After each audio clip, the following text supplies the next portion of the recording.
Thank you for joining with me. We are in A Course in Miracles. This is the combined volume by the Foundation for Inner Peace. We are on Chapter 30, The New Beginning. This is Section 2, Freedom of Will. Do you not understand that to oppose the Holy Spirit is to fight yourself? He tells you but your will. He speaks for you.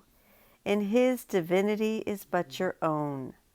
And all He knows is but your knowledge saved for you that you may do your will through Him.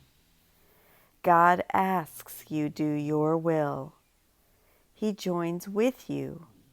He did not set up His kingdom alone, and heaven itself but represents your will, where everything created is for you.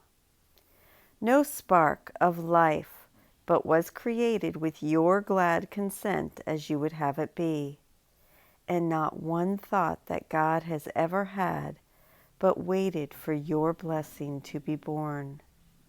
God is no enemy to you. He asks no more than that He hear you call Him friend. How wonderful it is to do your will, for that is freedom. There is nothing else that ever should be called by freedom's name. Unless you do your will, you are not free. And would God leave His Son without what He has chosen for Himself? God but ensured that you would never lose your will when He gave you His perfect answer. I think I said answer, I meant answer. Hear it now that you may be reminded of His love and learn your will. God would not have His Son made prisoner to what He does not want. He joins with you in willing you be free, and to oppose Him is to make a choice against yourself and choose that you be bound.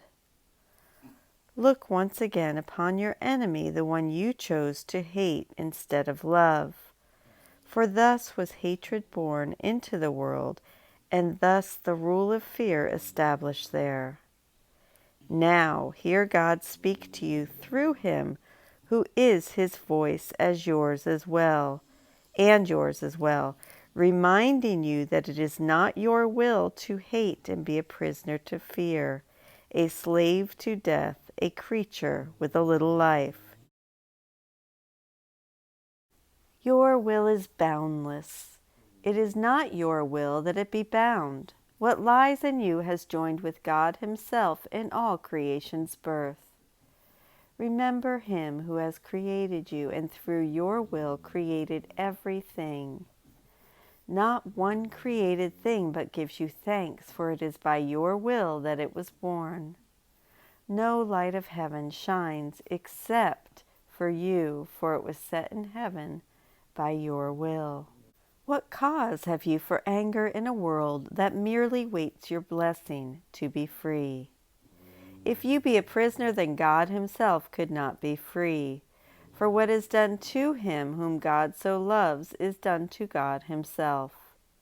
Think not He wills to bind you, who has made you co-creator of the universe along with Him. He would but keep your will forever and forever limitless. This world awaits the freedom you will give when you have recognized that you are free. But you will not forgive the world until you have forgiven Him who gave your will to you. For it is by your will the world is given freedom. Nor can you be free apart from Him whose holy will you share. God turns to you to ask the world be saved, for by your own salvation it is healed. And no one walks upon the earth, but must depend on your decision, that he learn death has no power over him, because he shares your freedom and he shares your will. It is your will to heal him, and because you have decided with him, he is healed. And now is God forgiven, for you choose to look upon your brother as a friend. And so it is. Thank you so much for joining with me in Chapter 30, The New Beginning, Section 2. I will see you tomorrow. Have a beautiful day. I love you.